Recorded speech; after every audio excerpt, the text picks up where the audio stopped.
The United States Border Patrol has exciting and rewarding career opportunities with the nation's largest law enforcement organization. Border Patrol agents enjoy great pay, outstanding federal benefits, and up to $20,000 in recruitment incentives for newly appointed agents. If you are looking for a way to serve something greater than yourself, consider the United States Border Patrol.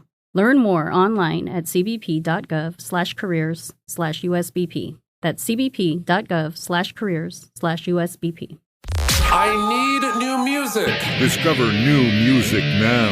JJO. From the Grammy-winning Halestorm, the siren of the rock world, the lady with probably the best pipes you've ever heard, anyone, anywhere, the one and only Lzzy Hale. Lzzy, how are you? I'm doing great. You're making me blush. That's good. We're off to a good start then.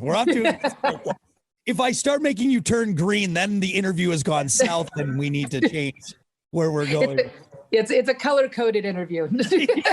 Brand new Halestorm on the way on May 6th, Back from the Dead. Right now, the current single, The Steeple. Very exciting news. Oh my gosh, it just feels so good to be releasing new music. And you know, like you say, in the immortal words of Tom Petty, the waiting is the hardest part. You know, we had this album wrapped before we went out on our first real big tour back with Evanescence back in December. And we're like, oh man, now we got to wait. And it's getting closer, you know, but we're really excited about it. We're super stoked. I think the title is interesting, Back from the Dead, because you guys weren't dead. You guys have been, I think, nonstop since you and RJ, I think, came out of the womb. So why the title Back from the Dead? Honestly, we were writing a lot of this album in real time, just during lockdown and everything going on. And, you know, it had been the longest we've ever gone. This is also true for every other musician, but, you know, since we were 13 and 11, you know, the longest we've ever gone without a show,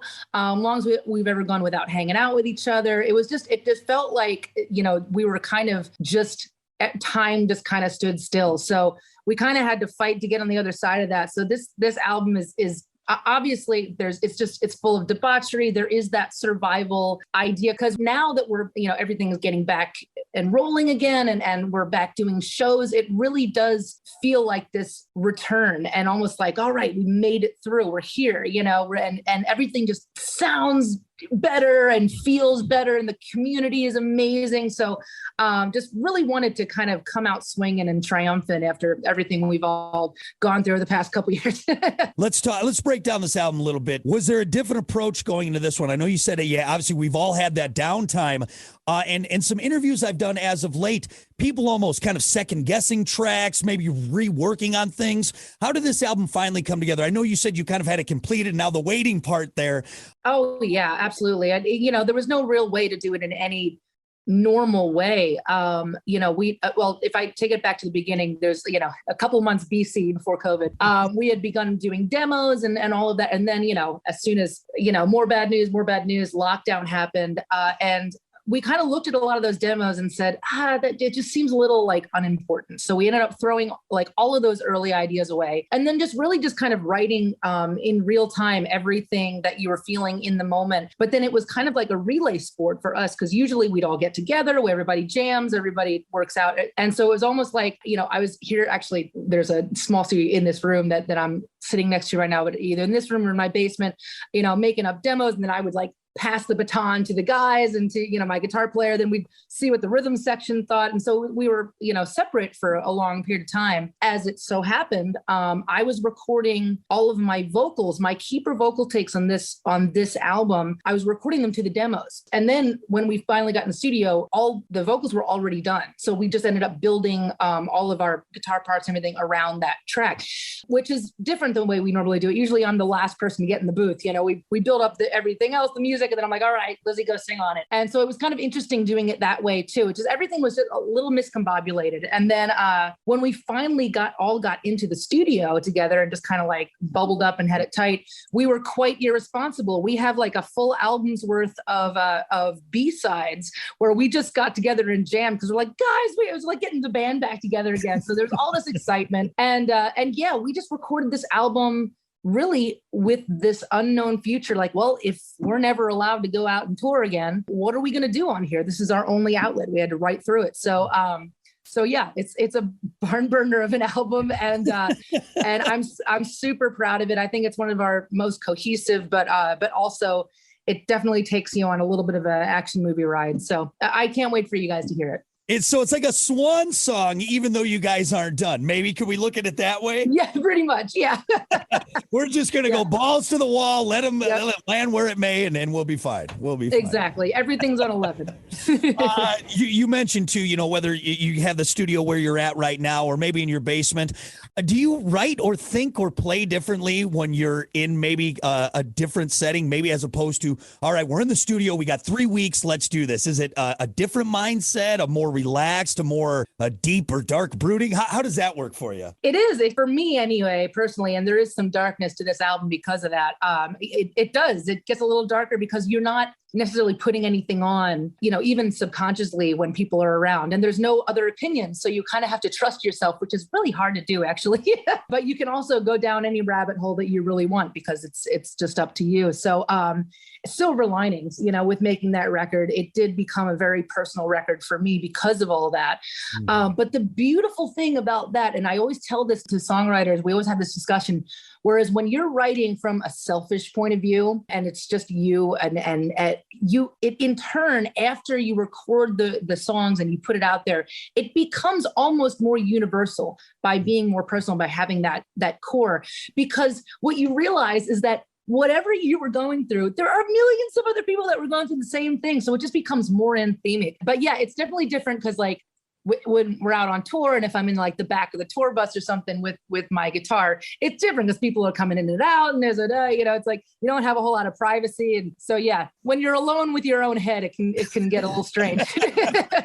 I think that's such an interesting take. The way you put that is how your own thoughts and thinking maybe, oh, no one else has to be feeling this, but then finding, wow, there's a lot of people that can relate to how I'm feeling. Oh, absolutely. You know what? It's so beautiful because when we released that song and on this last tour that we were at, we did this evening with run in the UK, and there are kids with the lines from the songs tattooed on them. Like I've seen so many Back from the Dead tattoos, and I'm like, the album isn't even out yet. It's amazing. So yeah, what a beautiful time to be in rock music and in a rock band and being a rock fan. It's just it's a wonderful place to be. Madison Solid Rock 94.1 JJO and JJO Discover New Music. Our guest today is Lzzy Hale of Halestorm, talking to us about the new release Back from the Dead, out tomorrow. Do you maybe have a song on the album that really speaks to you or maybe is a favorite? Well, honestly, there's a lot of favorites. There's some deeper ones. The last track on the album has a little bit of a twist to it, and that's Raise Your Horns, and that one's a favorite of mine. That one, I nearly took the entirety of lockdown to write that one. A really fun one is Strange Girl. And then I like the second track right after Back from the Dead, Wicked Ways, is going to surprise some people as well. So everybody was on 11, man. It's like, I'm singing my head off. Everyone's playing the guitar like we've never played it before. My guitar player, Joe, is just ripping. My little brother is crazy as ever, so yeah, we're excited. It's probably the most Halestorm that we can be at this point. The most Halestormy-esque album of Halestorm that we will ever get. It's just a little. Well, it's a good one that everyone likes. That's why we're 5 albums deep at this point. You had 2 producers. You had your main producer, Nick Raskulinecz. Yeah. So Nick R. and Scott Stevens, when you look at their kind of background and their list of accomplishments with the Foo Fighters, Alice in Chains, Shine down in there with Scott, do you like kind of getting those outside viewpoints, people that have worked with bands of that caliber along with you, of course? Does that help bring new stuff to the album and to what you guys write and bring to it as well? Oh, absolutely. And it's funny, it's the first time that we've ever had a co-production situation, and I loved having both of those cooks in the kitchen, so to speak, because we knew that once something was done and everyone was excited about it, when we were all collectively excited about something, we knew it was right. We knew it's like, okay, this is something special. And man, it's hilarious because everybody what I love about Nick Raskulinecz is that he makes every album so personal for him. And he's a fan of every band he works with. He will not work with you if he's not a fan of your band. If he's not going to be front row, center stage at your concert, he's not. Yeah, and so it was really neat to like just have that and have somebody that's able to look at you from the outside. And this is, why we still love working with producers and then with, Scott's my brother from another mother. And he's so creative and he's just as obsessed, especially with vocals and stuff that I am. So we nerded out a lot and we just got everything right. So we didn't leave any stone unturned on this album. So yeah, super proud to work with both of them. I've never had a chance to ask you this question, and all the years I've known you all the way back from Springfield, Missouri, to back when we were young and yes. Not so worn out. At least me, anyways. You still look great. Me I've aged terribly. You got to tell me your skincare secret or whatever it is. Vocals, you are on this level that I think not just female singers try to attain or reach for, even male singers. Was there any male singers that really put, I guess, their stamp on you and musically what you tried to do vocally? Oh, absolutely. In fact, that was some of my earliest, just when I was discovering rock music, thanks to my dad, was a lot of his generation. So really for me, it was Ronnie James Dio. And then it was also Tom Kiefer from Cinderella, just the way that he growls. It's like I had spent, from the time I was in middle school, been trying to figure out how they do what they do. Man, Ronnie, obviously, like the man was otherworldly with his vocals. But yes, and there are so many times, and speaking of being in the studio, so many times where I will have a Ronnie moment and the guys will pick up on it and the guys will be like, yeah, that's definitely taken from that. So I still wear my influences on my sleeve from time to time. Of course, when you're having a Ronnie moment, I think most people would be okay with that if they're in the studio. Yeah. I'll pull a little Ronnie James Dio out of there, just a tad. I love it, and obviously, you've done so much for the female rockers out there, and such that empowering figure. Which I just have to commend you on that. You've been such a champion for the ladies out there. So I appreciate that. Yeah, there's still, to me, the way I've always looked at it is that you can absolutely love what I do, and that's great. You can hate my guts, don't like what I do, that's great too. It's really I hold myself up to a high standard, and there's really the only person that's in my way is myself. So that I don't really pay any mind to any of that. I mean, it's definitely nowhere near where it used to be. There's been a lot of change happening as far as just women being present in not only in rock bands and musicians, but tour managers, lighting directors, in every profession. Also the audiences. I always tell my male friends, if you want to meet a badass chick, come to one of our shows. There are so many just young, like beautiful and just black t-shirt wearing women that are coming to our shows. And I swear to God, just like a few short years ago, it was like 60-40 male, female, and now it's completely flipped. They're everywhere. So yeah, this is where the ladies are at, the crazy wenches.